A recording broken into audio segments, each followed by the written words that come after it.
गिरते तो उनका भी सर फटता, घुटना टूटता, कुछ तो होता। लेकिन ये दो आईसीयू में भर्ती है। खरगे जी हो या कांग्रेस के तरफ से कोई हॉस्पिटल में तो है नहीं, गए नहीं। इसमें बहुत कुछ छिपा हुआ है। बाकी जो उदंड है, जो नंगा लोग हैं, महिला नहीं कह सकती है।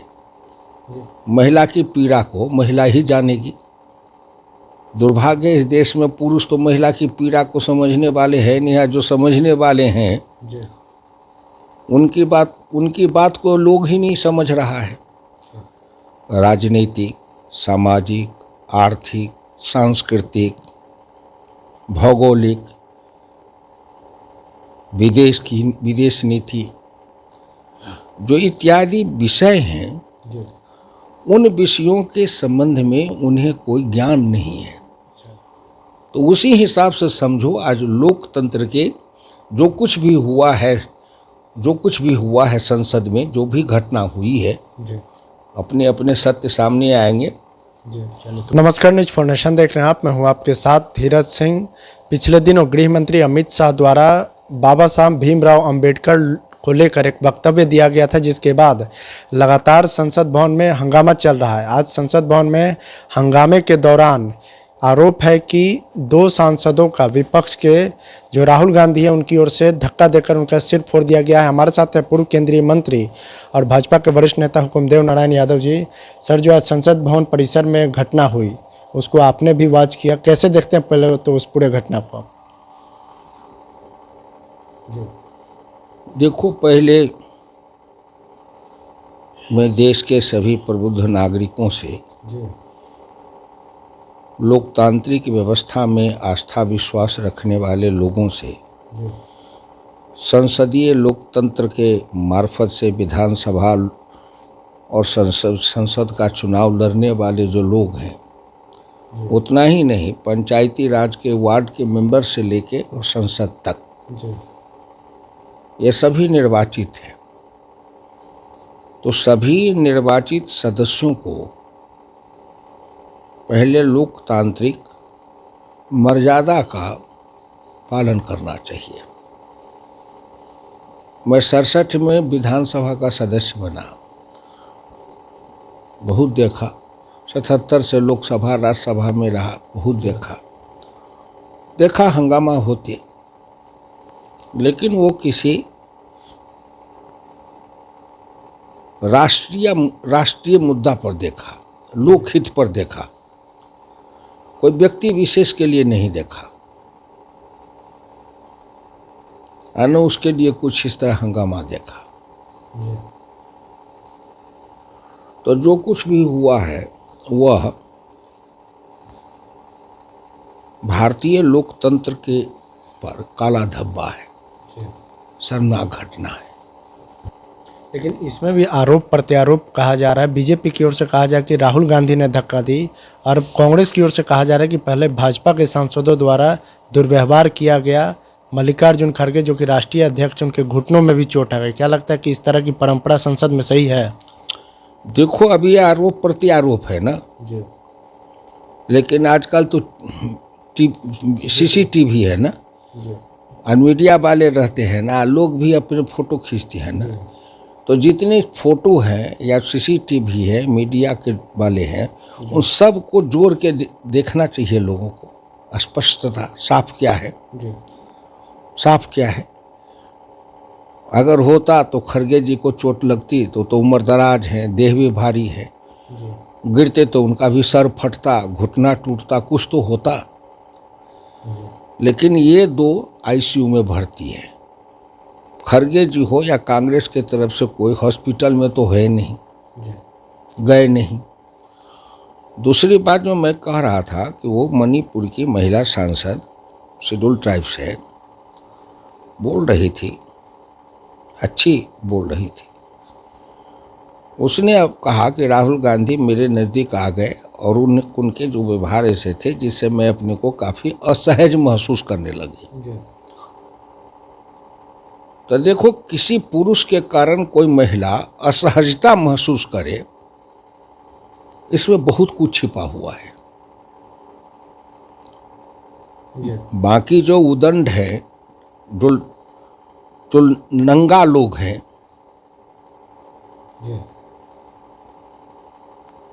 जो महिलाओं को मनोरंजन का विषय मानते हैं, ऐसे अभद्र और असभ्य लोगों को छोड़ दो।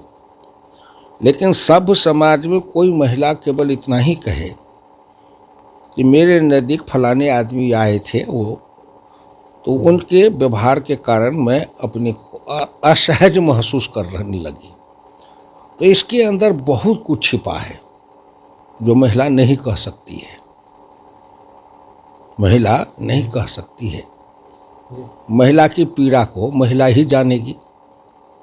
दुर्भाग्य, इस देश में पुरुष तो महिला की पीड़ा को समझने वाले हैं नहीं, जो समझने वाले हैं उनकी बात को लोग ही नहीं समझ रहा है। तो ये समझना चाहिए। आप लंबे समय से राजनीति में हैं, इस तरह की घटना कई बार हुई। बिहार विधानसभा जब चल रहा था पिछले दिनों, तो उस समय भी एक घटना देखने को मिला। आरजेडी नेताओं का उस समय आरोप था कि जानबूझ के सत्ता पक्ष के लोगों के द्वारा मार्शल से आरजेडी नेताओं को पिटवाया गया, सिक्योरिटी वालों को पिटाया गया। क्या लगता है ये सब सही है? सब देखो, जो विपक्ष है देश भर में, प्रादेशिक स्तर पर या राष्ट्रीय स्तर पर, उन विपक्षी दलों के पास में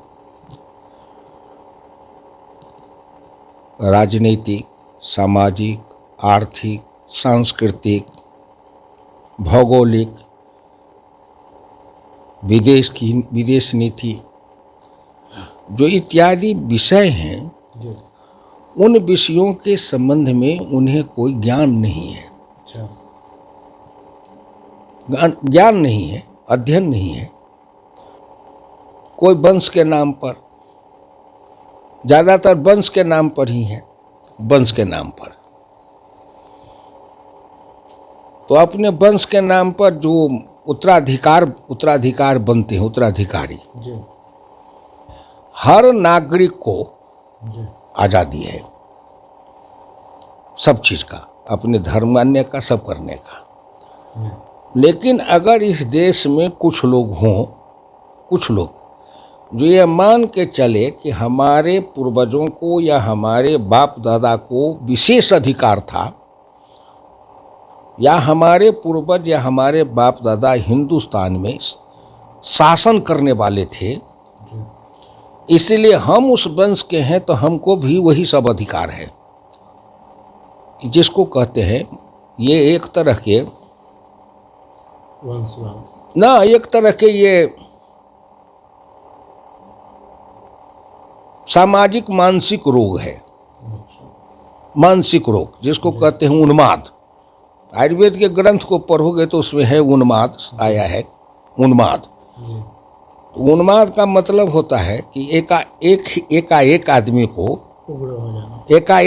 को जैसे किसी चीज़ का बारूद के फटका छूटता है, तो उसी तरह उसके मन में किसी चीज़ का उन्माद हो जाना। तो यह भी जो वंशवादी परंपरा है, उन्माद। वंशवादी परंपरा का मतलब, कुछ लोग आजकल कुछ नौजवान हो गए हैं, वो लोग तो विकृत मानसिकता के हैं।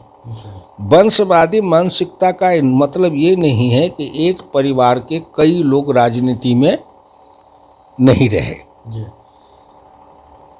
और आज भी है जो कई परिवार हैं जो लगातार उनके परिवार के सभी लोग एक ही दल से जुड़े रहते हैं। एक ऐसे लोग हैं, और एक ऐसे लोग हैं जो एक ही परिवार के हैं, लेकिन पति है भाजपा में, पत्नी है कांग्रेस में, बेटा है लोजपा में, बेटी है किसी और में। मतलब जैसे कन्नाट प्लेस की दुकान पर कोई चाट खा रहा है, कोई पकौड़ा खा रहा है, कोई सिंघाड़ा खा रहा है। एक वो है, और एक है जो एक परिवार के लोग, जैसे हम लोग हैं। हमारे परिवार में सब कांग्रेसी थे, मेरे पिताजी, तो हमारा गांव, हमारा खानदान सब कांग्रेसी।